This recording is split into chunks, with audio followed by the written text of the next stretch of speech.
As duas bestas se tornam amigas. Este é o tópico da palestra de hoje à noite. E a pergunta agora é, quem são essas duas bestas? Qual o impacto que elas têm sobre nós? Nós só podemos compreender essas bestas se nós já estudamos Daniel, capítulo 7, onde os atributos dessas bestas são explicados para nós. O nosso foco não é Daniel capítulo 7, porque este é um seminário sobre o Apocalipse. Mas há um vídeo inteiro sobre este assunto. Em Daniel capítulo 7, os atributos do poder da besta são dados. Ali, ele é explicado como sendo um chifre, e em Daniel, o chifre é uma entidade política, um rei ou um reino. E esse poder seria diferente do primeiro, diferente de todos os outros reinos. Agora, se você estuda Daniel capítulo 7, você perceberá que os atributos dados ali serão retomados uma vez mais em Apocalipse capítulo 13. Então, o mesmo sistema será descrito num formato diferente em Apocalipse capítulo 13. Mas o que é interessante a respeito dessa entidade política, o que a faz diferente de todas as outras, e a razão por que ela é diferente é que ela também é eclesiástica, ou seja, é também um sistema religioso. Sim, porque a sua principal ênfase é a religião. Ela tem uma birra contra os santos do Altíssimo, e ela é blasfema em relação ao Altíssimo. Daniel capítulo 7, versículo 25 diz: "E ele falará grandes palavras contra o Altíssimo e cansará os santos do Altíssimo." Percebam que ele tem uma agenda política e uma agenda religiosa. "E cuidará em mudar os tempos e as leis." Mudará os tempos e mudará as leis. Isso é fascinante. Se você pensa a respeito do sistema, e esse sistema só pode ser aplicado a uma instituição, isto é, Roma. Nenhuma outra instituição se encaixa em todos os aspectos do chifre pequeno. Pena que eu não tenho tempo para entrar em todos os detalhes. Ele mudou os tempos e ele mudou as leis de Deus e os tempos de Deus. Vamos voltar a falar disso daqui a pouco.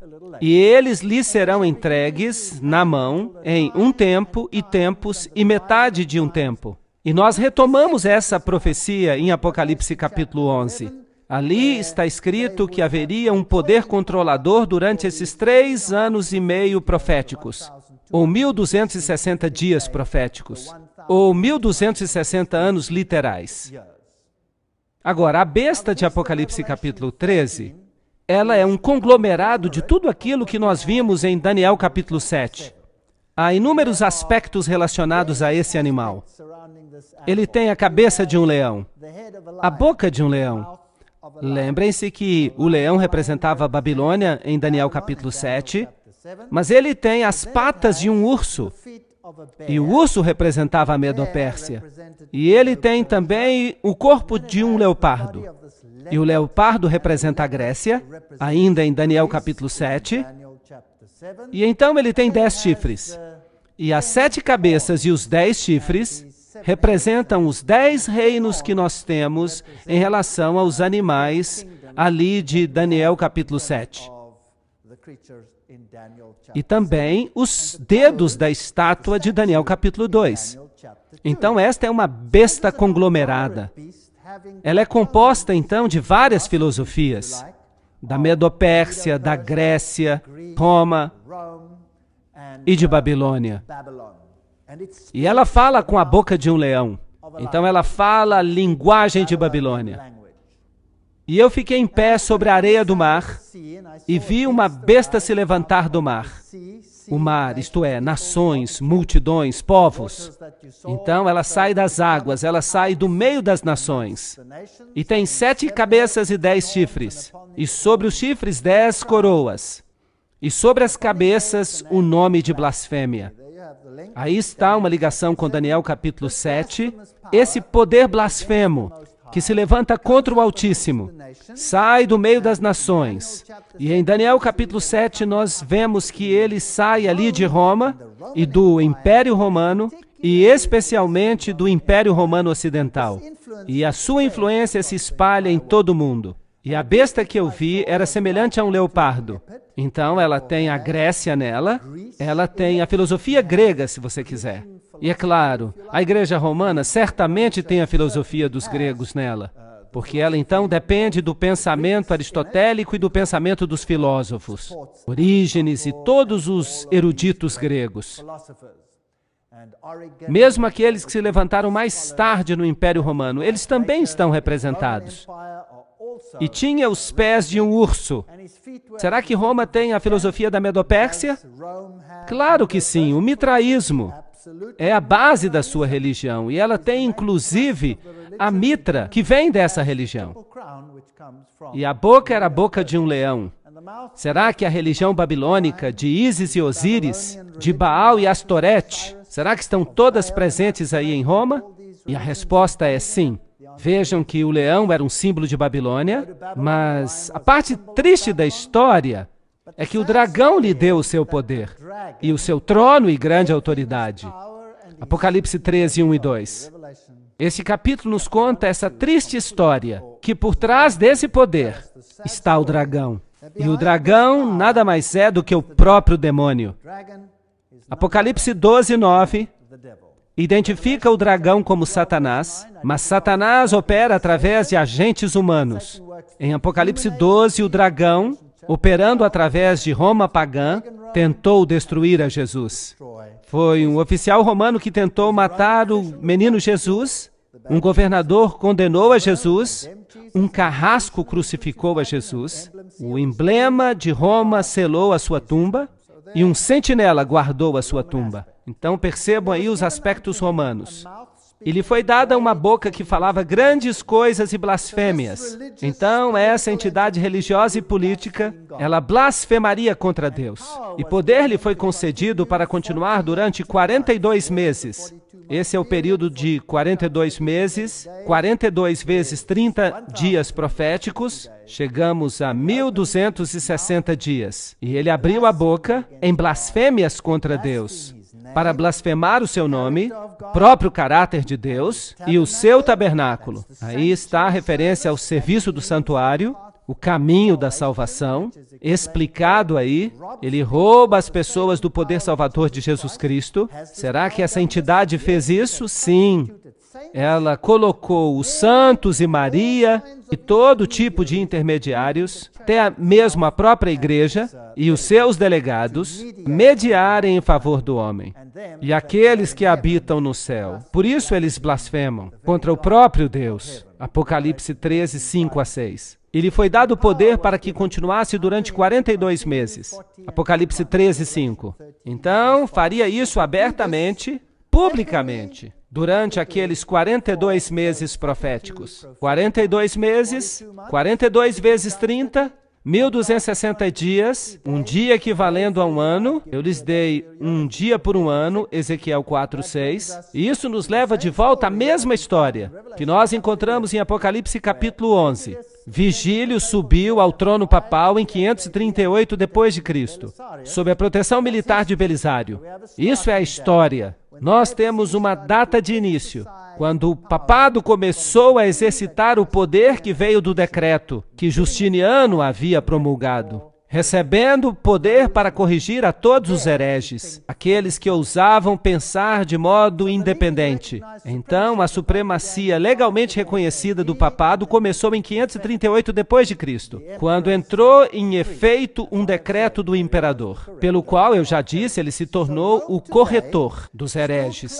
Então, Roma hoje ainda alega que ela deveria ser a única a determinar o que as pessoas deveriam crer, porque o Papa diz que é infalível em questões doutrinárias. Labanca, professor de História da Universidade de Roma, afirma que, depois da sucessão dos imperadores, veio a sucessão dos pontífices em Roma. Quando Constantino abandonou Roma, ele concedeu o seu trono ao pontífice. Isso se baseia no que eles chamam de as cartas de Constantino. Já foi provado que elas são falsas. Não obstante, essa é a história. A transferência da residência do imperador para Constantinopla foi um triste golpe no prestígio de Roma. E naquele momento poder-se-ia prever o seu declínio rápido, mas o desenvolvimento da igreja e a crescente autoridade do bispo de Roma, do Papa, lhe deram um novo fôlego de vida e fizeram dela, de novo, desta vez, a capital religiosa do mundo civilizado. Essa é a história romana de Abbott. Isso é um fato, história. A Bíblia diz, e lhe foi concedido fazer guerra contra os santos e derrotá-los, e poder lhe foi concedido sobre todas as tribos e línguas e nações. Aqui está uma declaração profética, que esse mundo controlaria que parte do mundo? Todo o mundo. Então, poder lhe foi concedido sobre os santos durante o período de 1260 anos, e esse poder conseguiu conquistar o mundo inteiro.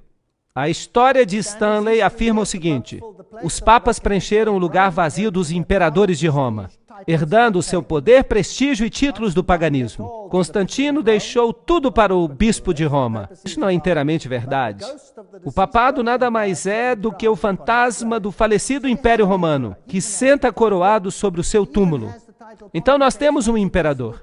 Ele tem até o título de Pontifex Maximus, que costumava pertencer ao imperador de Roma. De fato, o Papa se tornou imperador de Roma. Está escrito no Western Watchman que a igreja perseguiu. Sim, a igreja não nega isso, que ela promoveu perseguições, que ela usou as penas mais severas, até mesmo a pena de morte. Ela executou essas penalidades, como se tivesse sido ferida de morte. Então, há aqui uma ferida mortal, e a sua ferida mortal foi curada, e uma parte do mundo ficou maravilhada após a besta. Oh, não, não está escrito assim. Está escrito, todo mundo se maravilhou após a besta. Agora, esta declaração aqui é muito interessante. Eu vi uma de suas cabeças como se ela tivesse sido ferida de morte. Algumas traduções dizem, parecendo ter uma ferida mortal. Há uma diferença entre parecia ou como se fosse e tinha uma ferida mortal, sim ou não? Sim, parecia ter uma ferida mortal, mas parece que isso foi só para enganar. Apenas uma imitação de Jesus Cristo. Porque a palavra anticristo significa em lugar de Jesus Cristo. Então, sigam a linha de raciocínio. Esse sistema se colocou no lugar de Jesus como mediador. Agora, esse sistema perdoa os pecados. Esse sistema lhe dá um novo fôlego de vida. Abre as portas para o céu ou para o inferno. E esse sistema recebe uma ferida e passa por uma ressurreição. É uma contrafação de Cristo. Parece, então, ter uma ferida mortal. Então, trata-se do período de 1260 anos, de 538 a 1798. Uma das cabeças parece sofrer uma ferida mortal. Então, nesse período de tempo, ele parece morrer, mas ela não morre de fato. Ela simplesmente fica escondida. Mas como besta, ela morre, porque ela perde o seu poder político. E então ela vai receber de volta o poder político, e assim ocorre uma ressurreição. Ressurreição da besta. É isso que a Bíblia está dizendo. Então, em 1798, Berthier entra em Roma, ele dissolve o governo papal, Napoleão e o seu exército de maçons estabelecem um governo secular. Assim diz a Enciclopédia Americana. Berthier entrou em Roma no dia 10 de fevereiro de 1798 e proclamou a República, assim cumprindo essa profecia. Literalmente, a metade da Europa pensou que o veto de Napoleão seria obedecido e que o Papa e o Papado estariam mortos. Livro Papado Moderno, do reverendo Joseph Hickeby. Citar essa autoridade é quase que citar a Bíblia. Então, exatamente 1260 anos, o assassinato de um francês em Roma em 1798 deu aos franceses uma desculpa para entrar em Roma. A história eclesiástica diz que levaram o Papa para o exílio e a besta recebeu uma ferida mortal. E eu vi uma das cabeças como se tivesse recebido uma ferida mortal. E a sua ferida mortal foi curada. E todo mundo se maravilhou após a besta. Certamente isso não é possível. Nem todo mundo vai seguir o catolicismo. Apocalipse 13:3, esta é a questão que a gente deve perguntar, se eles vão seguir.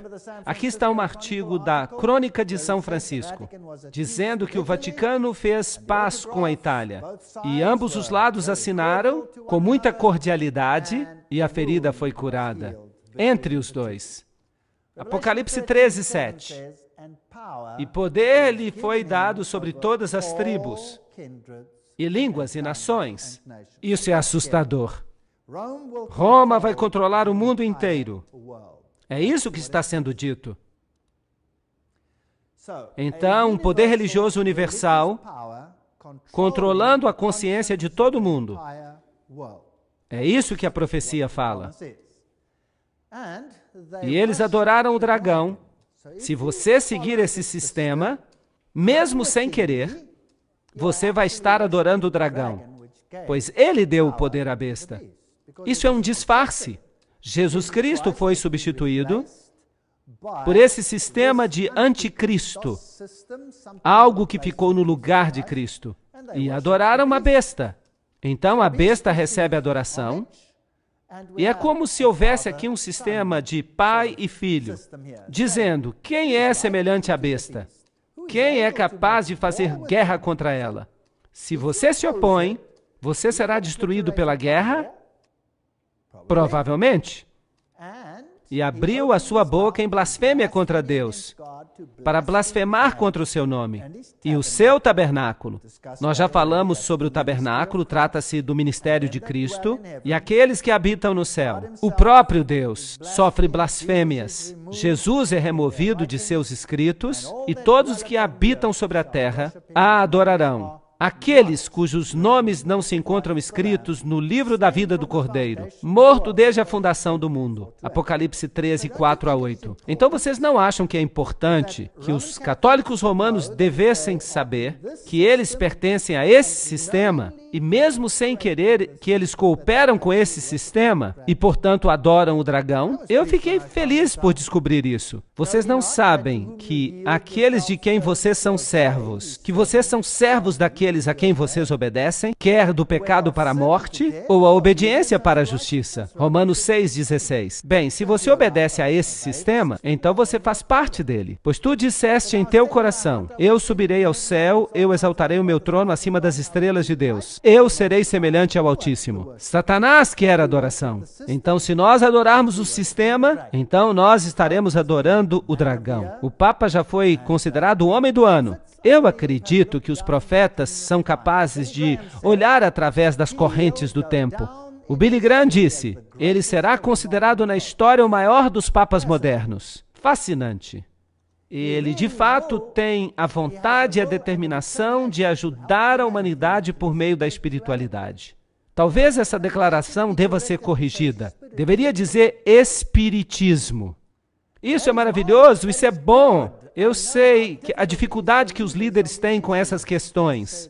Foi isso que disse o Dalai Lama. E essa história de blasfêmia? Em Apocalipse 13:6, diz que ele abriu a boca em blasfêmia. Daniel 7:25, diz que ele falará grandes palavras contra o Altíssimo. O que significa falar grandes palavras contra o Altíssimo? Há duas definições na Bíblia. João 10:33, e os judeus lhe responderam dizendo, não te apedrejamos pelas boas obras, mas por causa da blasfêmia, porque tu, sendo homem, te fazes semelhante a Deus. Então, se você diz, eu sou Deus, isso é uma blasfêmia, que se opõe e se exalta acima de tudo que é chamado Deus, ou que é adorado, de modo que, como Deus, se senta no templo de Deus, fazendo-se passar por Deus. 2 Tessalonicenses 2:4. Descrevendo o poder do anticristo, dizendo que é Deus e tomando o lugar de Deus. Ele perdoará os pecados, ele fará isso e muito mais. Então, a Bíblia define blasfêmia como sendo assumir as prerrogativas ou o poder que pertence apenas a Deus. Vamos ler algumas declarações papais. Do Dicionário Eclesiástico de Ferraris. O Papa tem uma dignidade tão grande, ele é tão exaltado, que ele não é um homem apenas. É como se fosse Deus e o vigário de Deus. Aqui está uma declaração papal em que ele alega ser Deus, assim como o imperador romano alegava ser Deus. O Papa Leão XIII diz, nós temos sobre a terra o lugar do Deus Altíssimo. Aqui está uma outra definição de blasfêmia. Lucas 5:21. E os escribas e os fariseus começaram a argumentar dizendo: quem é este que fala blasfêmias? Quem é que pode perdoar os pecados senão Deus apenas? Então, se você diz que você pode perdoar pecados, isso é uma blasfêmia, pois há um Deus e um mediador entre Deus e os homens, o homem Cristo Jesus. 1 Timóteo 2:5. Aqui vem um outro sistema. E o Papa diz, no livro Autoridade dos Concílios, todos os nomes que nas Escrituras são aplicados a Cristo, em virtude dos quais se estabelece que ele é o cabeça da igreja, todos os mesmos nomes podem ser aplicados ao Papa. Então, o Papa toma o lugar de Jesus Cristo e alegam que o próprio Deus é obrigado a respeitar o julgamento dos seus sacerdotes e ou não perdoar ou perdoar de acordo com o fato de que eles dão ou recusam a absolvição. Primeiro vem a declaração do sacerdote. E Deus, então, assina embaixo. Então parece que os sacerdotes são mais elevados do que Deus. O sacerdote decide se você vai ser perdoado ou não. E Deus não tem nenhuma escolha senão obedecer aos seus sacerdotes. Isso não é patético? Esse é o tipo mais elevado de arrogância. Aqui está outra declaração. O pobre pecador se ajoelha aos pés do confessor. Ele sabe que não está falando a um homem comum, mas a um outro Cristo. Ele escuta as palavras, eu te absolvo dos teus pecados, e o horrendo fardo de pecados cai da sua alma para sempre. No livro Devo Ser um Sacerdote, são todas declarações da própria Igreja Católica. Quem tem ouvidos, escute. Aquele que leva em cativeiro, irá em cativeiro. Aquele que mata com a espada, deve ser morto com a espada. Aqui está a paciência e a fé dos santos. Apocalipse 13, 9 a 10. Agora, Daniel faz um acréscimo em relação a este poder. Ele acrescenta que ele cuidaria em mudar os tempos e a lei. Nós já falamos sobre isso. O papado mudou a lei de Deus. Tirou o segundo mandamento, transformou o quarto mandamento em terceiro mandamento, aplicou ao domingo em vez de ao sábado, e então dividiu o 10º mandamento em 2 mandamentos, de modo que o número 10 continuasse entre os mandamentos. Então ele mudou a lei. Será que ele mudou o tempo? Será que Roma mudou o tempo? Claro que sim. Que tempos Roma mudou? Mudou quase que tudo. Qual é o calendário que nós observamos? Nós usamos o calendário gregoriano. O calendário gregoriano. Quem é Gregório? Foi um papa. Por que Gregório mudou o calendário? Porque ele tinha que mudar os tempos. Percebem? Ele tinha que mudar os tempos. Hoje é um bom dia para a gente falar sobre isso, porque hoje é o dia da festa de Ishtar. Oh, lamento. Vamos dizer isso de um modo melhor. Hoje é a Páscoa pagã. E a festa de Ishtar e a Páscoa judia são duas coisas inteiramente diferentes. Não há uma coisa como a Páscoa pagã. A Páscoa judia era determinada pelas fases da lua. E os dias da Páscoa judia eram determinados pela lua nova. Então, quando vinha a lua nova, então os dias eram contados. E a Páscoa podia acontecer em qualquer dia. Ela não tinha que acontecer numa sexta-feira, ou num sábado, ou num domingo. A Páscoa podia acontecer em qualquer dia, a depender da fase da lua nova. Mas a festa de Ishtar, ela ocorria no primeiro dia da semana. Então o papado mudou o calendário para alinhá-lo com a festa de Ishtar. E hoje nós temos uma alteração nas regras do Velho Testamento, onde você contava os dias. Agora se aplica a regra da festa de Ishtar, que somente pode acontecer no domingo. Somente cai no domingo, embora no passado a Páscoa judia pudesse acontecer em qualquer dia. Agora, isso equivale a dizer que eles estavam se distanciando do Cordeiro Pascual. E isso pode acontecer. E aconteceu faz alguns anos. De fato, eu não consigo me lembrar da data exata quando o Papa estava na América. Foi exatamente aí que aconteceu, por falar nisso. Aconteceu que a festa da Páscoa pagã e a festa da Páscoa judia coincidiam e ocorreriam no mesmo dia. O que eles fizeram então? Bem, quando isso ocorre, eles ficam malucos. Eles não gostam disso. Então, o Papa adiou a Páscoa pagã em uma semana. Foi isso que ele fez. Ele adiou a Páscoa em uma semana porque ele não ousava fazer com que ela coincidisse com a Páscoa judia, porque eles não queriam ter nada que ver com o Cordeiro Pascual que morreu por nós. Eles servem uma outra coisa. Ishtar é uma festa pagã. Então ele mudou os dias da festa. Ele mudou os tempos. Ele mudou todo o calendário para fazer com que ele se alinhasse com as festas pagãs. E ele mudou também a lei de Deus. Então, aquele que mata com a espada deve ser morto com a espada. Aqui está a paciência e a fé dos santos. Apocalipse 13, 9 a 10. Dessa forma, em 1798, o papado recebeu uma ferida mortal. Ele recebe a ferida mortal. Ele é morto com a espada que ele tinha usado para matar. E agora o profeta olha ao redor e nós temos a data 1798, quando esta ferida mortal aconteceu. E eu vi uma outra besta saindo da terra. Agora, se o mar representa povos, multidões, nações, línguas, então o que a terra representa? Bem, um lugar onde você não tem multidões, nações e línguas. Eu vi uma outra besta, uma outra entidade política saindo de uma área do planeta onde não havia povos e multidões e nações. Então não pode ser a Europa, não pode ser a Ásia. Não pode ser o Oriente Médio. Então, aqui temos uma nova entidade política. E ela tinha 2 chifres, como um cordeiro. Ela tem princípios que parecem princípios de um cordeiro. Mas ela fala como um dragão. E isso é interessante. Agora, quem é que tem esse poder? Bem, vamos então aos reformadores. Essas pessoas eram magnificentes. Eu tenho muito respeito pelos primeiros reformadores. John Wesley, em suas notas sobre Apocalipse 13, escritas em 1754, diz o seguinte da besta de 2 chifres. Ela não veio ainda, mas ela não deve estar distante, pois ela deve aparecer no final dos 42 meses da primeira besta. Agora, os reformadores todos disseram claramente, Roma é o anticristo. Eles estavam observando, e agora eles dizem, bem, esta outra besta não pode estar distante. A questão é, que outro poder se levantou exatamente nesta época, numa área onde não havia grandes multidões de nações? Só há um poder que se qualifica. E esse poder é o poder dos Estados Unidos. Há muitos anos essas imagens já eram interpretadas assim, embora os Estados Unidos fossem relativamente um poder insignificante. Vamos dar uma olhada no aparecimento dos Estados Unidos e vamos ver se ele se encaixa. A Declaração de Independência foi assinada em 1776. A independência foi reconhecida pelas nações do mundo em 1783. Em 1787, a Constituição dos Estados Unidos foi formada. Em 1791, a Carta dos Direitos foi acrescentada. E em 1798, o mesmo ano em que Roma recebeu a ferida mortal, a França, a nação mais poderosa da Europa naquela época, reconheceu a independência dos Estados Unidos. Então, a mesma nação que fere o papado com uma ferida mortal, no mesmo ano reconhece os Estados Unidos.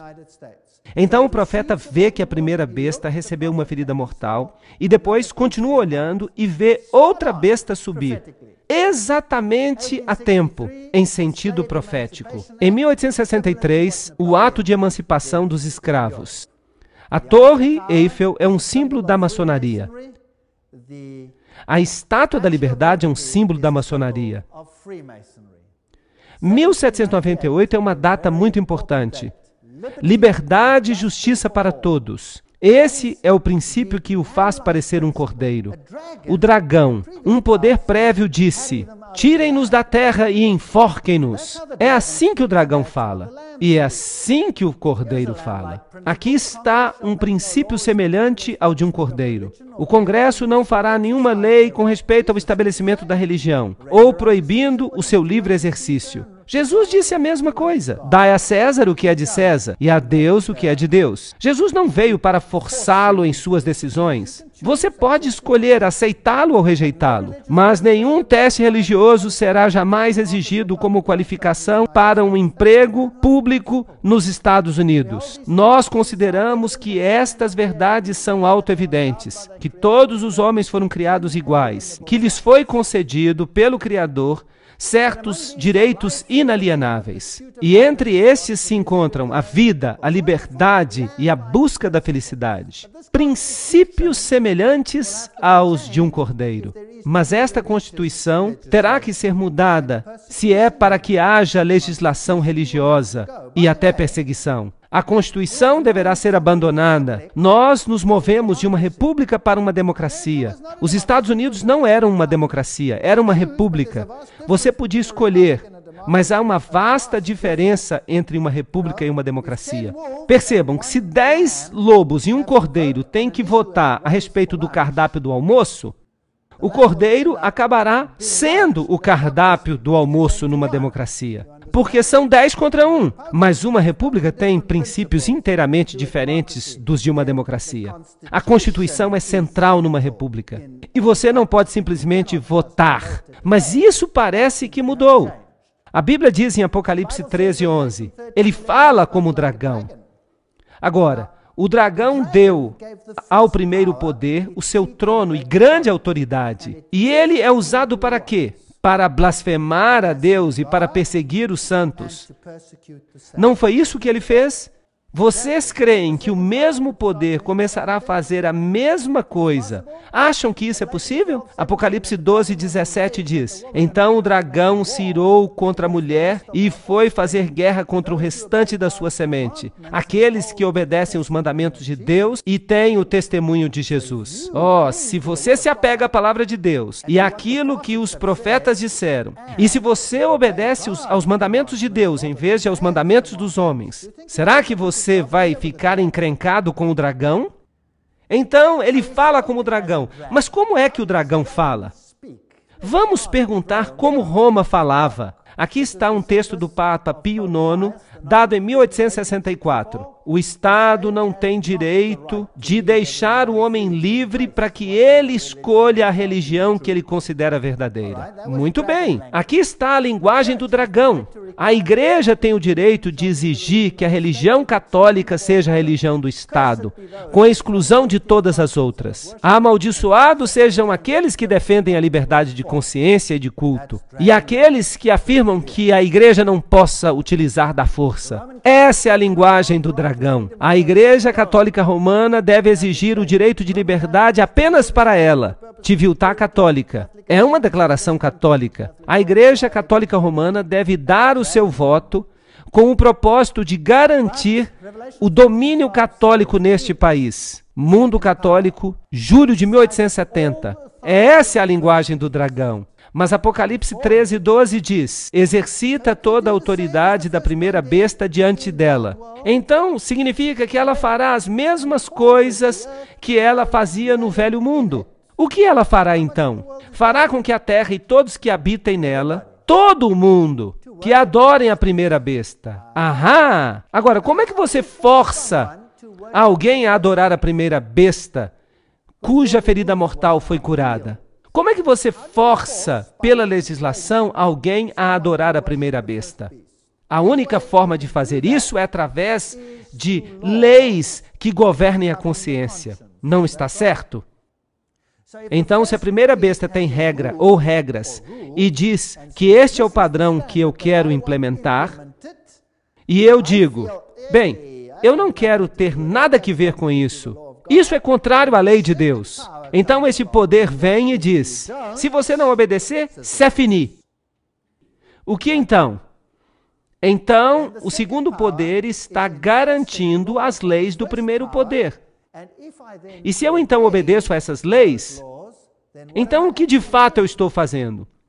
Eu estou adorando a primeira besta, porque ela é que fez as leis. Isso não é verdade? Então, eu vou estar encrencado com Deus, porque essas leis podem ser contrárias à lei de Deus. Então, eu terei que fazer uma escolha.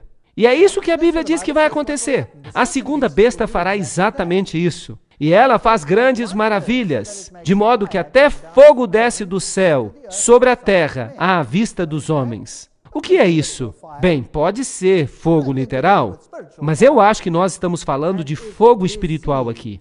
E ela engana aqueles que habitam na terra. Agora, um fogo literal não é muito enganoso. É doloroso. Mas um fogo espiritual Isso poderia ser problemático. Então, esse segundo poder usará de engano para fazer isso, por causa dos sinais que lhes foram concedidos fazer diante da besta. Bem, então digamos que você veja, dentro da segunda besta, os Estados Unidos, um poder que envia um espírito, um fogo, um Espírito Santo, mas é um falso espírito. E é um espírito enganoso, e é cheio de milagres e sinais e maravilhas. Bem, então você tem um problema. Há uma palestra que eu ainda vou dar e se chama Fogo Estranho, na terça-feira à noite. O que quer que você faça, não perca essa palestra.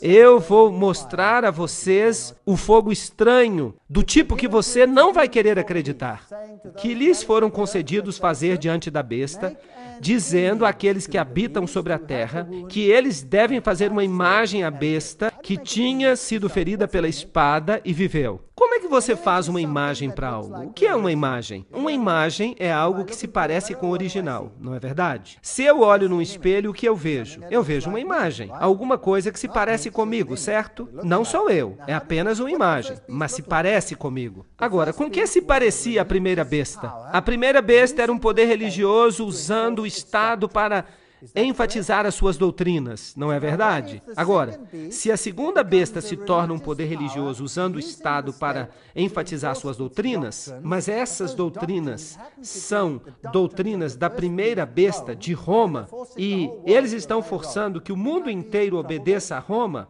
então eu não estaria encrencado? Claro que sim, mas é isso mesmo que a Bíblia diz que vai acontecer. A segunda besta fará leis e as colocará em vigor, como a primeira fazia, assim criando uma imagem, algo que se parece com a primeira besta. E eles colocarão essas leis em vigor. E ela tinha poder para conceder vida à imagem da besta.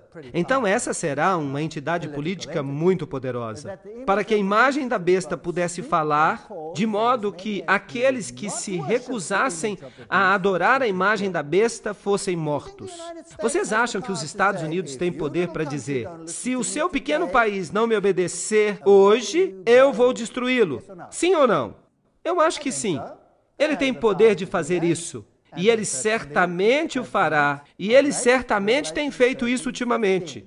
Apocalipse 13:15. Agora, não é interessante, conforme nós vimos ontem, que mesmo na arquitetura, um é a imagem do outro? Isso não é fascinante?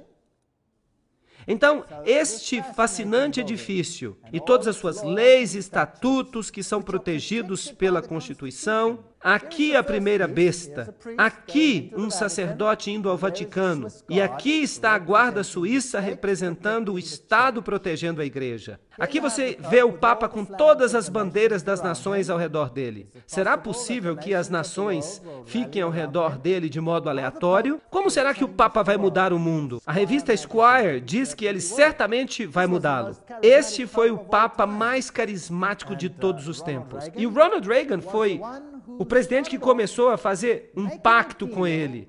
Ele começou a alterar a Constituição dos Estados Unidos. Harry Truman tentou fazer isso em 1951, mas ele sofreu com isso. Ele foi atacado do púlpito do seu próprio pastor quando ele quis reconhecer o Vaticano. E ele deixou essa ideia.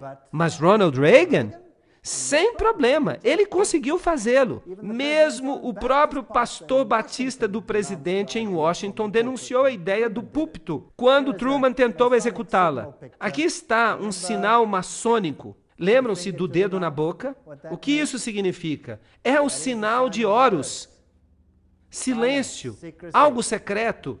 As mãos postas também significam algo.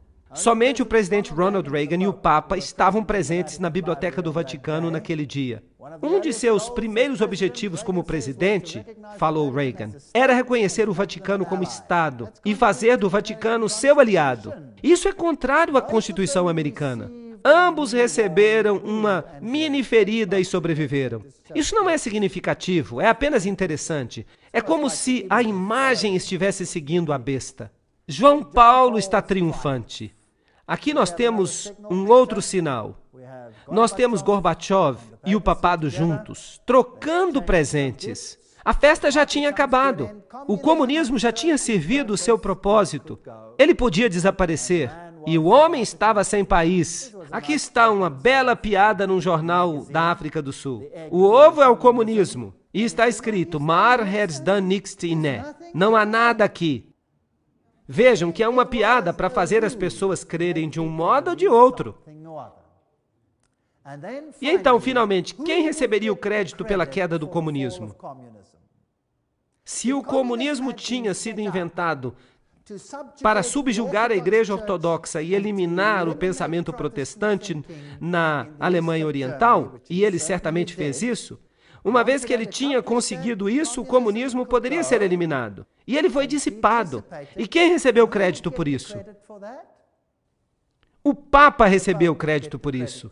Como é que nós sabemos? Porque Maria, supostamente em Fátima, já tinha dito que o Papa consagraria o mundo inteiro ao Imaculado Coração de Maria e que a Rússia seria convertida. Era fácil dizer isso porque os bolcheviques já tinham estado no poder em 1917, o mesmo ano em que a declaração foi feita. Eles sabiam que já estava tudo conseguido, que não seria difícil. 3 segredos. O primeiro era uma visão do inferno, que não faz nenhum sentido. O segundo era que a Rússia seria consagrada, que eles pegariam o poder de qualquer jeito. E o terceiro era que um futuro Papa receberia um ataque contra a sua vida, mas sobreviveria. E isso apressaria os eventos finais. Agora, se você conhece a história de antemão simplesmente porque você a está criando, isso não é problema.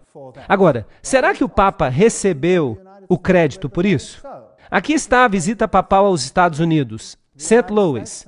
Vamos perguntar, então, ao presidente Bill Clinton para nos dizer o que ele pensa. 2.400 fiéis aqui para lhe dar as boas-vindas. Ele está acenando às multidões.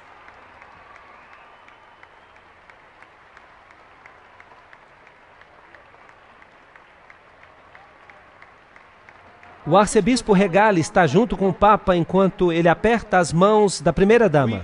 Nós o honramos por ajudar a levar avante uma revolução de valores em espírito na Europa Central e na antiga União Soviética, libertando a milhões de pessoas para viverem segundo sua consciência e nos libertando do constante temor da guerra nuclear. Vossa Santidade, em nome de todos nós que estamos aqui reunidos hoje, de fato, em nome de todo o povo de nossa amada nação, nós lhe damos as boas-vindas aos Estados Unidos. Senhores e senhoras, Sua Santidade, Papa João Paulo II, e o vice-presidente dos Estados Unidos e o arcebispo. Então, quem recebeu os créditos pela decadência da União Soviética? O Papa. Nós o honramos por libertar milhões. Este é um cumprimento interessante da profecia. Herman Melville disse, os Estados Unidos foram colonizados por pessoas de todas as nações. Todas as nações podem reclamá-lo para si. Nós não somos uma tribo estreita de homens. Não, o nosso sangue é como o dilúvio do Amazonas, composto de milhares de nobres correntes, todas despejando em um único lugar. Nós não somos uma nação, nós somos um mundo. E todo mundo se maravilhou após a besta. Lembram-se da questão com a qual começamos? Vocês acham que é possível que todo o país se sujeite ao Papa João Paulo, superestrela? Agora, essa igreja, a Igreja Romana, alega que é a mãe de todas as igrejas. Ela se chama Ecclesia Mater, a mãe de todas as igrejas. Ainda para ser fechado está o maior abismo de todos. Entre os 350 milhões de protestantes do mundo, um número que já não é o mesmo, e cerca de 800 milhões de católicos. De fato, há hoje entre 1 a 2 bilhões de católicos. Então, não apenas na esfera política essa igreja deve ganhar a soberania, mas também na esfera religiosa. E isso exigiria uma palestra inteira só para eu falar sobre isso. Mas, de maneira religiosa, todas as nações devem se juntar para se sujeitar a esse sistema. O Cruzeiro do Sul, em 1995, ele disse, Por uma questão de unidade, todas as igrejas devem aceitar a autoridade papal. Bem, eu tenho notícias para vocês. Isso não inclui apenas as igrejas cristãs. Isso inclui todas as religiões do mundo todo. Está se falando de mãos através do abismo. E o papado está propondo um acordo em nome da unidade cristã.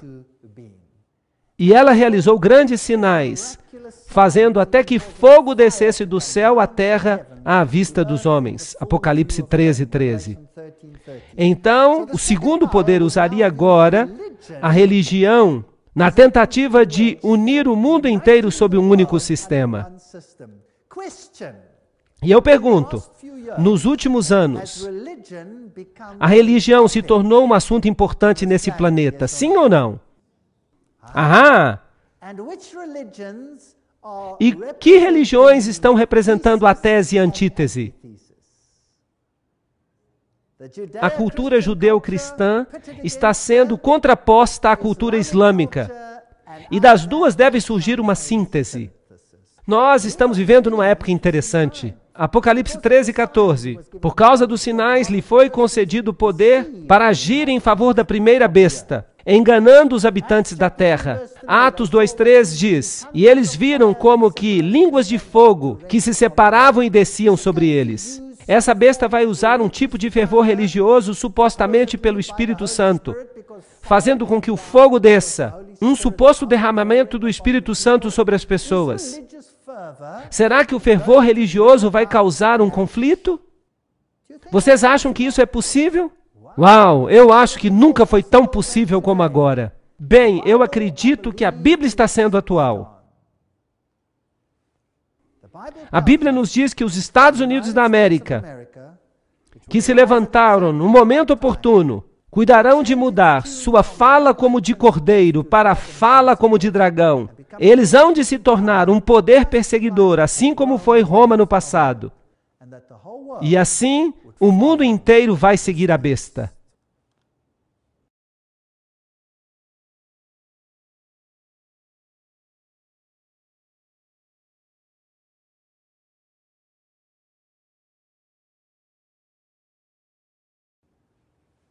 Bem, na nossa sessão anterior, nós vimos como surgiram os Estados Unidos, nós vimos os princípios do poder papal, nós vimos que a Bíblia fez previsões acerca do segundo poder. A besta que sai da terra adotaria os mesmos princípios que a primeira besta e os aplicaria universalmente. E lhe foi concedido poder, diz Apocalipse 13:15. Para dar fôlego à imagem da besta, para que a imagem da besta pudesse falar. Então, esse novo poder religioso teria sua voz ouvida e faria com que muitos que não adorassem a imagem da besta fossem mortos. Você ou é a favor ou é contra. Então, o princípio básico é, entre em forma, entre em forma. Isso mesmo, entre em forma ou você morrerá. Bem, você sabe que o presidente dos Estados Unidos está fazendo muito barulho acerca disso. Ele diz, ou você está do nosso lado ou está contra nós. Não é interessante? Igreja e Estado, eles vão operar juntos. Vai haver uma imagem a qual se prestará culto. Será que vai haver uma mudança na Constituição? O grande conflito, página 445. A imagem da besta representa essa forma do protestantismo apostatado que se desenvolverá quando as igrejas protestantes buscarem o auxílio do poder civil para a implementação dos seus dogmas. É um engano aplicar os procedimentos democráticos americanos à fé e à verdade. Revista Time, janeiro de 1995. Bem, isso é contrário à Constituição. Eles chamaram isso de engano naquela época. Bem, lembremos-nos, ele fará com que grande e pequeno, rico e pobre, livre e escravo recebam uma marca na sua mão direita ou na sua fronte, e nenhum homem será capaz de comprar ou vender, exceto aquele que tiver a marca, ou o nome da besta, ou o número do seu nome. Aqui Está tudo num pacote. Apocalipse 13, 16 a 17. Aqui estão as questões que estão sendo discutidas. Então, se você não aceita a marca da besta, da primeira besta, você precisa perguntar, o que é a marca da primeira besta? Hoje as pessoas pensam que é uma marca do computador, um chip na mão, talvez uma forma de controlar a compra e a venda. Há aparelhos que foram criados, que podem ser colocados na mão ou debaixo da pele da sua fronte, que são capazes de dizer onde você está e em que banco você está fazendo transações. Detalhes como aqueles de uma conta do cartão de crédito. Mas a minha pergunta para vocês é esta. Será que o cartão de crédito consegue controlar a consciência? Sim ou não? Será que uma nota de dólar consegue controlar a consciência? Sim ou não? O que controla a consciência é uma marca, um aspecto distintivo, se você prefere, da primeira besta que é o catolicismo. Será que um chip do computador é uma marca distintiva do catolicismo? Será que o que nós estamos lidando é com doutrinas? Certamente nós estamos lidando com doutrinas. Será que Deus se preocupa se você pode comprar feijão? Ou será que Ele se preocupa com um código de barra? Será que você vai ficar fora do céu por causa disso? Ou será que Deus se preocupa se você está obedecendo a um poder terreno contrário à sua vontade? Será que Ele se preocupa com isso? Sim, trata-se de uma questão de lealdade. Sim, talvez haja um chip. Talvez eles o coloquem sobre a sua mão, talvez sobre a sua fronte. Não importa. Isso não é a marca da besta, porque a marca da besta já foi definida como catolicismo. Será que um chip do computador mudou a lei de Deus? Sim ou não? Será que um chip de computador perseguiu os santos? Será que um chip de computador mudou os tempos? Não. Comprar e vender, você vai somente poder fazer isso se você aceitar a marca da besta. Aqui está a sabedoria. Quem tem entendimento, calcule o número da besta, pois é número de homem, e o seu número é 666. É um número de quê? De um homem, não de uma lata de feijão do Walmart. Não é uma lata de feijão, é o número de um homem. Bem, aqui está um homem. Quais são as letras inscritas na coroa do Papa? E o que elas significam? As letras inscritas na mitra papal são essas, Vicarius Filii Dei, que em latim significam vigário do Filho de Deus. Então aí está, Vicarius Filii Dei. E se você fizer a conta numérica, se você contar os valores em algarismos romanos do nome, você vai chegar exatamente ao número 666. E não tem jeito de fugir disso. Durante um tempo, essa mitra desapareceu e as pessoas disseram, não havia esse título. Mas é claro que ela fazia parte dos artigos papais. Eles não podem negar que esse título existe. Um tríplice 6 simboliza a união com o erro. Em grego, você tem um valor numérico. A frase reino latino, em grego, quando se conta o valor numérico de suas letras, você obtém 666. A mesma coisa acontece com a igreja italiana, Italica Ecclesia, 666. O homem que fala latim tem todos os seus títulos oficiais escritos em latim. Todos eles dão 666. E isso é interessante. De modo que o sistema tem o número 666. O homem, o anticristo, Vicarius Filii Dei, vigário de Deus sobre a terra, significa literalmente, no lugar de Jesus Cristo. O papado diz, coloquem-me no lugar de Jesus Cristo, chamem-me de anticristo. Ele não poderia ter nos feito um favor maior, porque ele mesmo se identifica. A marca da besta. O que é a marca da besta? Primeiro, nós precisamos compreender a marca de Deus, o seu selo, o seu sinal. E eu vi um outro anjo subindo do Oriente, tendo o selo do Deus vivo. Vocês se lembram que nós falamos sobre isso quando nós falamos dos capítulos anteriores do Apocalipse? Ele clamou com uma alta voz, e lhe foi dado ferir a terra e o mar, dizendo, não firas a terra, nem o mar, nem as árvores, até que nós tenhamos selado os servos do nosso Deus em suas frontes. Portanto, estabelecido estabelecidos na verdade, eles não podem ser movidos. Um selo autentica um documento. Por isso que o presidente tem um selo. Além disso, eu lhes dei os meus sábados para que eles fossem um sinal entre mim e eles, para que eles soubessem que eu sou o Senhor que os santifica. Ezequiel 20:12. Se é um sinal, é também uma marca. Portanto, Deus tem uma marca. Por isso, o selo de Deus contém o seu nome, o seu título, o seu território. Eu, o Senhor, Jeová, o seu título, Criador, o território, céu e terra, está no coração da sua lei. Lembra-te do sábado para o santificar. 6 dias trabalharás e farás toda a tua obra, mas o 7º dia é o sábado do Senhor teu Deus. Porque em 6 dias, Jeová, o Senhor, o Criador, fez os céus e a terra. Por falar nisso, removam o sábado, como nós já dissemos antes, e toda a lei perde o selo da sua autoridade. A lei poderia ser de um Zé Ninguém, mas porque o sábado está aqui, toda a lei recebe a sua autoridade, nada menos, nada mais do que do Criador dos céus e da terra. Bem, e se você pegar essa lei e modificá-la? E se você colocar um selo diferente ali? O que você faz então? O que acontece então? Pois Satanás atacou o sábado, porque ele é o selo da lei de Deus. É a marca da autoridade que torna válida toda a lei. Lembram-se de Daniel 7:25? E ele cuidará em mudar os tempos e a lei. Bem, vamos perguntar ao Papa se ele fez isso. Neste livro do Papa está escrito: o Papa tem poder para mudar os tempos, para abolir as leis e para desfazer todas as coisas, até os preceitos de Cristo. Isso é muito arrogante. Ele pode fazer o que ele quiser. Não admira que ele tem o sinal de Horus na sua lapela aqui. Jesus Cristo é o mesmo ontem, hoje e para sempre. Hebreus 13:8. Jesus não muda. Então, como é que o Papa pode ter o direito de mudar a lei de Deus? O que especificamente é a marca da besta? Qual será o melhor modo de descobrir isso? O melhor modo não é perguntar? Por que nós não perguntamos então?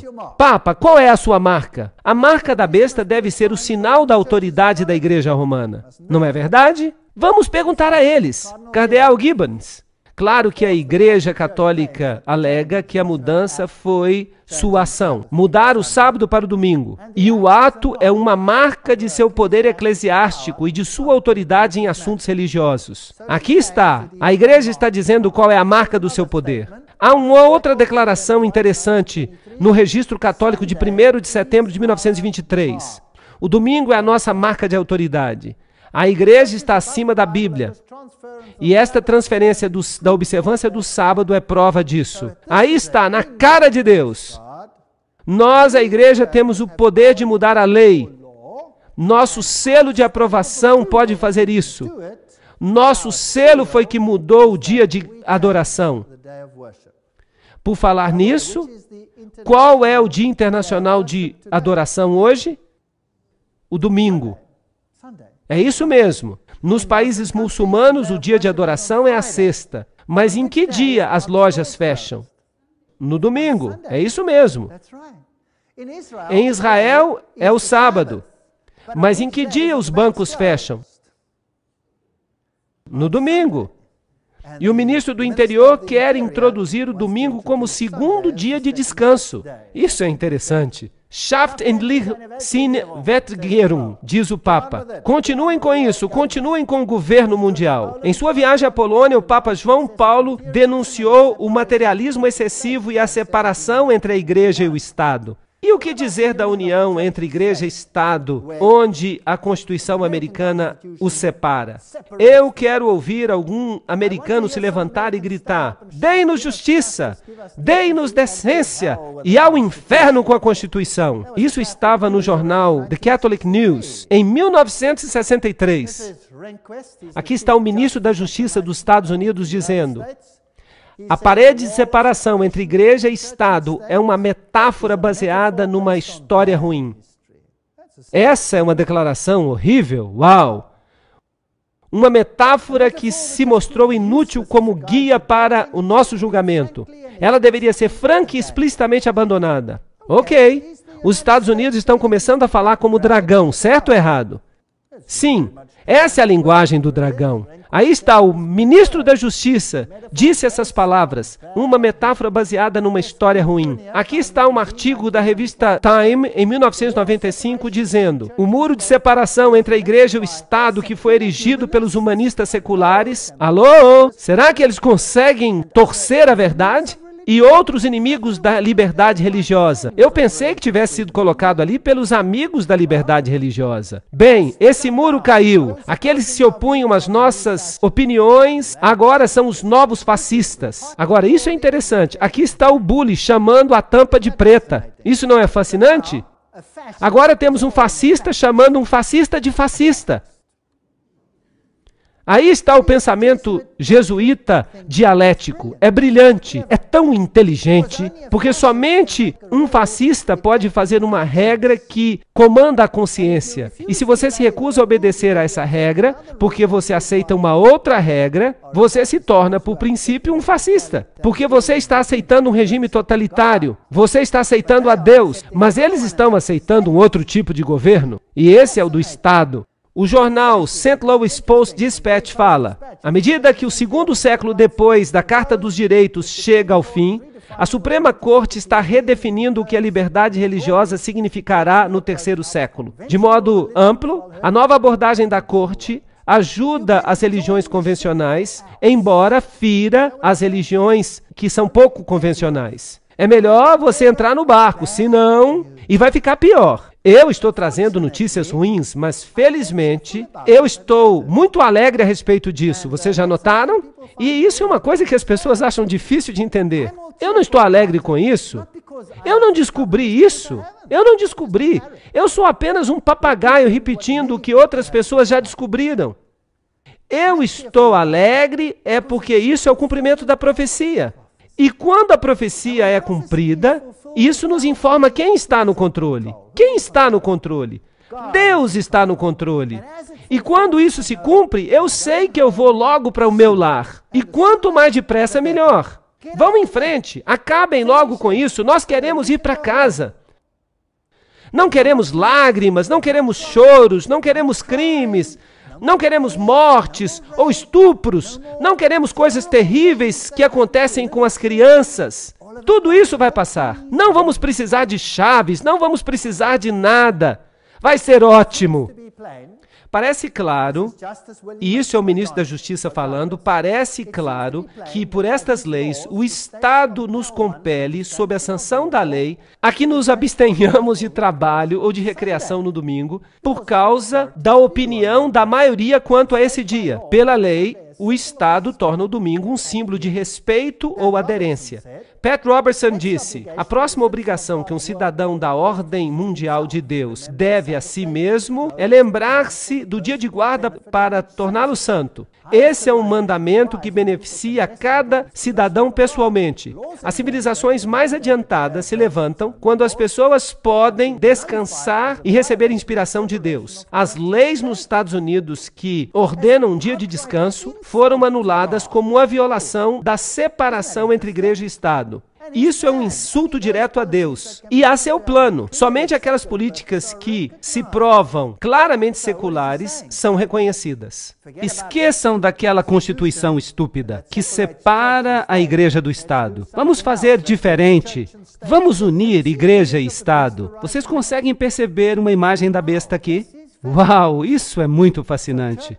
Igreja e Estado trabalhando juntos, promulgando leis que vão honrar a primeira besta. Quem foi que mudou o sábado para o domingo? Foi a Igreja Católica Romana. Eles promulgaram o domingo. A quem eles estão honrando? A Roma. Eles estarão honrando a Roma. E então, o Sunday Times, 7 de maio de 1998, o Papa lança uma cruzada para salvar o domingo. Deixemos claro que não se deve trabalhar no domingo, porque no domingo se deve celebrar o dia do nosso Senhor. Ele escreveu toda uma encíclica. Vamos dar uma rápida olhada. Ele diz que é uma tradição. Eles celebram a Eucaristia. Fala-se de uma encíclica chamada Rerum Novarum. E se pedem leis que legislem com respeito à obrigação de guardar o domingo como dia santo, estão pedindo legislação civil para permitir que as pessoas guardem o domingo. E os Estados Unidos deveriam dizer, a nossa Constituição proíbe isso. Nós lamentamos, senhor Papa, aqui a igreja e o Estado ficam separados. Nós não concordamos. Mas será que eles fazem isso? Não. Aqui está uma declaração. Aqui está Bush. Logo depois que ele assumiu a presidência, ele está aqui na inauguração de um museu católico que custou milhões de dólares, e ele afirma, a melhor forma de nós honrarmos ao Papa João Paulo II, verdadeiramente um dos maiores homens, é levar os seus ensinamentos a sério. É ouvir as suas palavras e colocar as suas palavras e ensinamentos em ação, aqui na América. Aqui está a pessoa mais alta do governo dizendo, vamos dar ouvidos ao Papa. Ele está removendo ou não a separação entre a igreja e o Estado? Claro que está. Ele fala que este é um desafio que precisamos aceitar. Eu tenho um problema com você, presidente. Você está falando como dragão.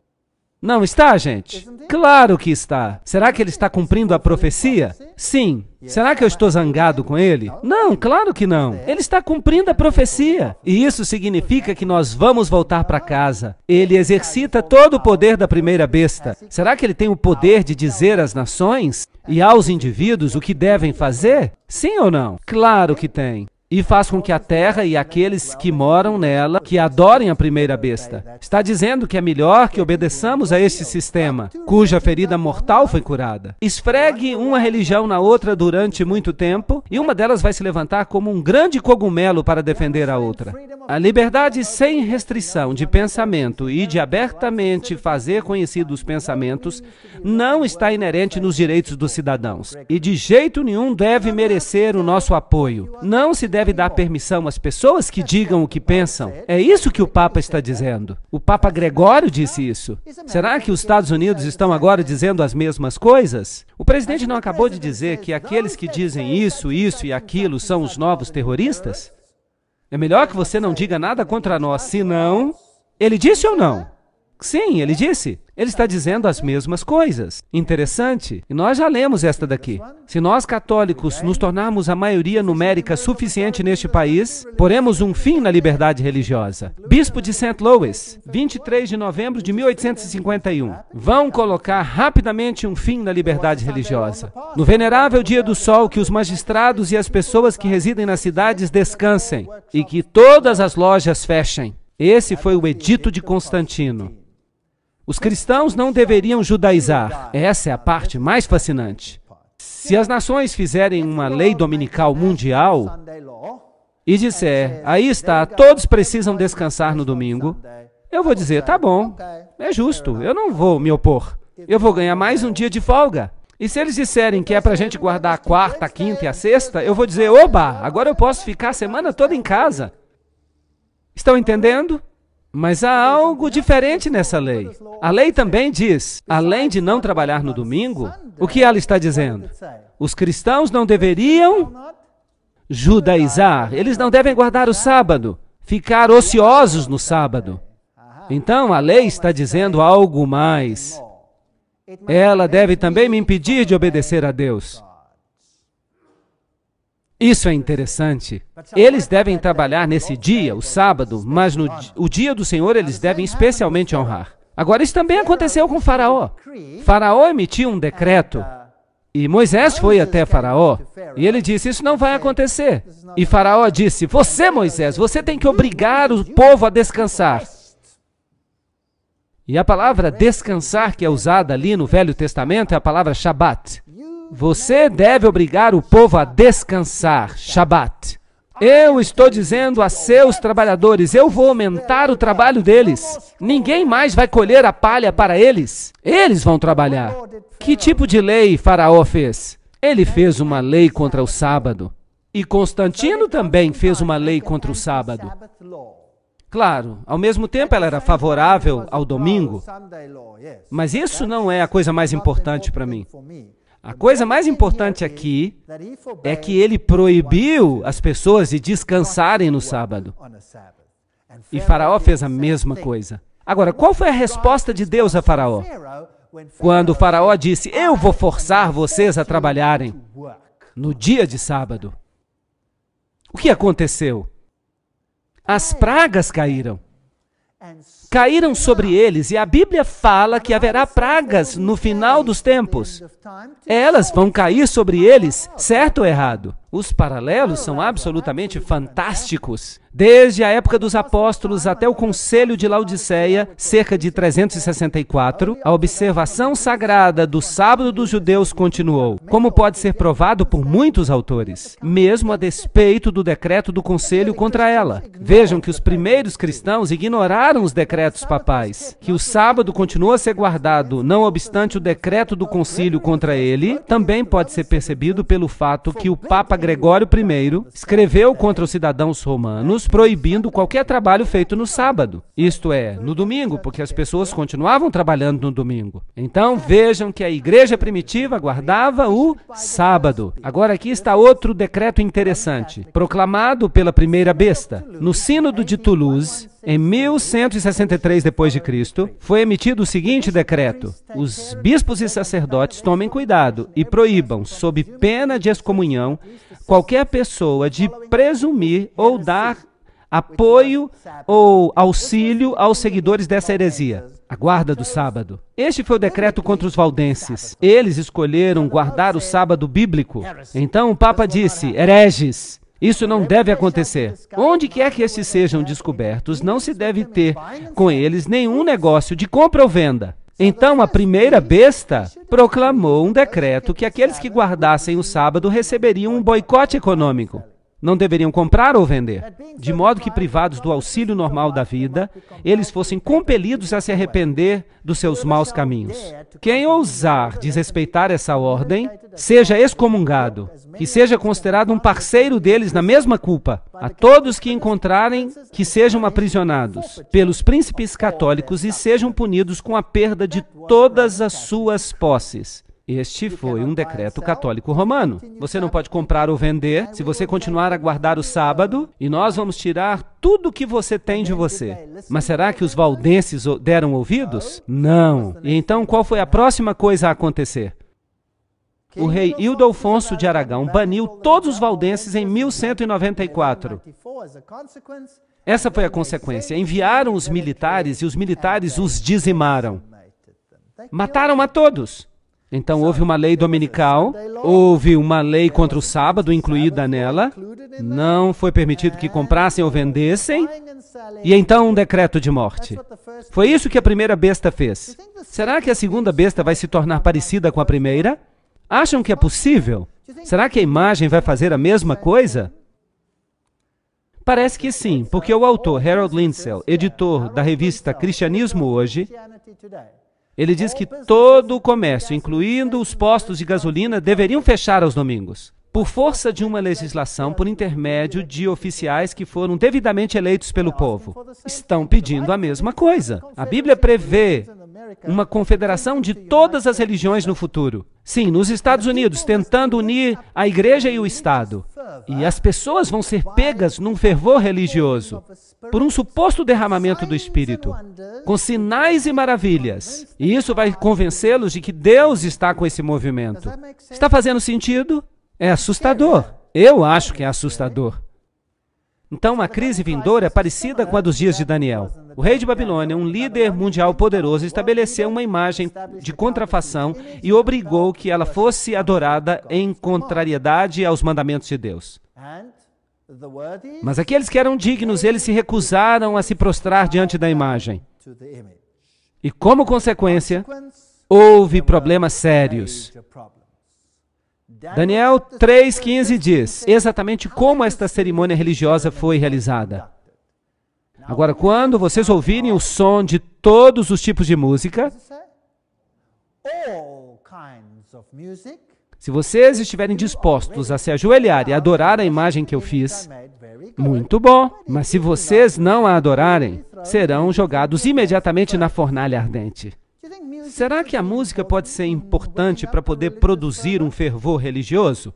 Notaram no versículo todos os tipos de instrumentos de música. O que isso incluiria? Isso incluiria a música popular, isso incluiria, para aqueles que amam isso, a música da ópera, isto incluiria um rock pesado, isso incluiria o heavy metal, isso incluiria todos os tipos de música, não acham? Desde que o povo esteja sujeito ao fervor religioso. Quem se importa? A música vai desempenhar um papel muito importante. Vocês sabiam que a Bíblia repete esta passagem 3 vezes? Como se Deus realmente estivesse nos tentando dizer algo. Vamos ver o que aconteceu quando o Papa fez uma visita a St. Louis. E os jovens encheram toda a câmara. E então 2 monges, esses aqui se parecem com monges franciscanos, vejam a roupa. Eles disseram, finalmente temos unidade. Unidade.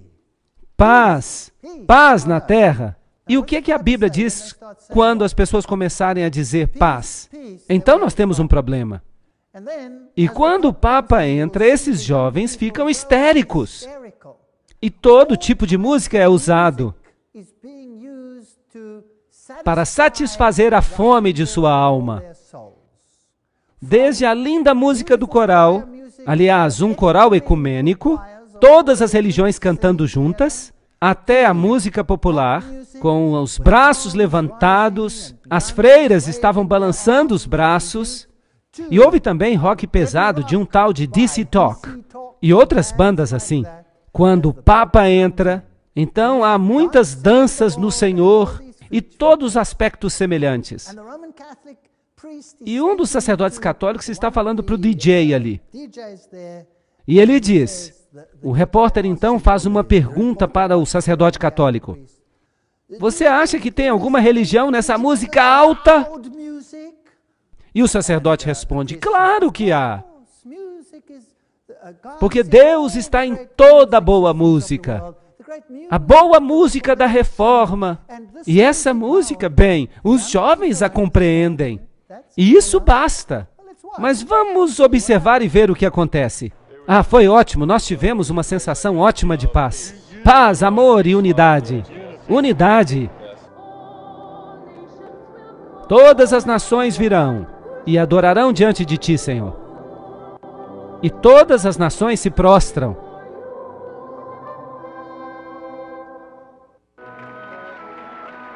A próxima nação.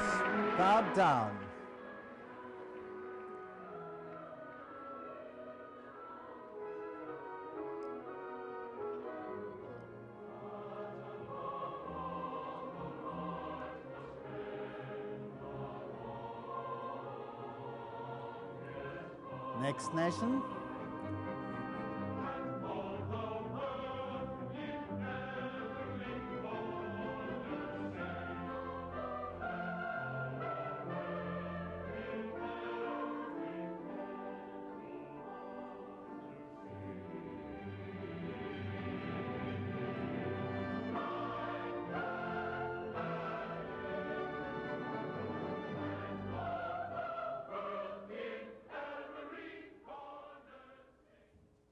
Bem, neste pequeno clipe eu só mostrei para vocês as nações se prostrando. Se eu fosse mostrar tudo, nós ficaríamos aqui o dia inteiro. Representativamente, todas as nações do mundo vieram e se prostraram diante do Papa.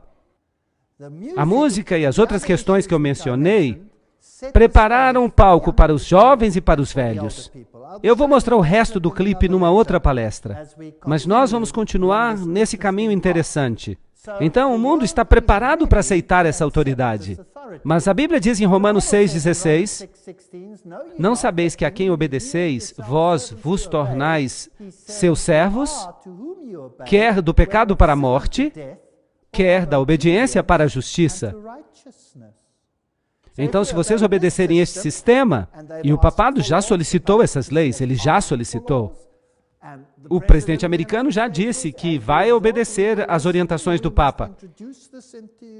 Porque as igrejas, elas estão clamando por uma legislação dessa natureza. No entanto, Jesus diz, vinde e me segui. Agora nós vimos a base de Apocalipse capítulo 13. Apocalipse capítulo 13 descreve os 2 poderes políticos que, em essência, controlam o mundo. no final dos tempos. Um representando o catolicismo da Idade Média e o outro representando o protestantismo atual, fazendo exatamente o que ordena a primeira besta. Será que o protestantismo mudou completamente? Ou será que o protestantismo foi infiltrado? Essa é uma boa pergunta. Eu ainda vou lhes dar uma palestra que vai mostrar para vocês se de fato o protestantismo foi infiltrado. Vamos ver se os grandes pregadores protestantes são de fato o que eles dizem que são. Nós também vamos olhar esse fogo, esse derramamento do Espírito de Deus, entre aspas, que está invadindo os Estados Unidos e o mundo. Não apenas os Estados Unidos, mas o mundo inteiro, através da mídia. Será que isso está certo ou será que não está certo? Quais devem ser os nossos critérios? A palavra de Deus. É tudo o que temos. Vocês verão nas próximas palestras. Uma se chama Que Todos Sejam Um. Outra sobre o fogo estranho. Não percam essas palestras. Elas vão ser bastante reveladoras. E nós vamos pintar um quadro. E nós veremos que Deus fez uma previsão de 100% do que vai acontecer neste planeta. E é por isso que eu levanto a minha cabeça de satisfação, porque Deus está no controle. Jesus vai ser o derradeiro vencedor. Obrigado.